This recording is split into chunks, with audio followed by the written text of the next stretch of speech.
Want to make your Microsoft Loop pages more fun and expressive?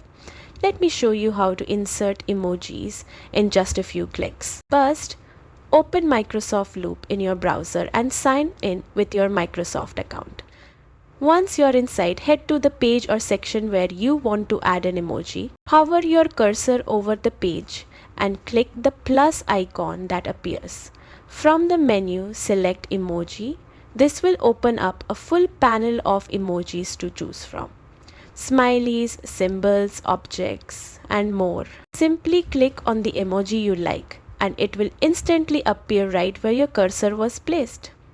You can repeat this anytime to add as many as you want. And that's it.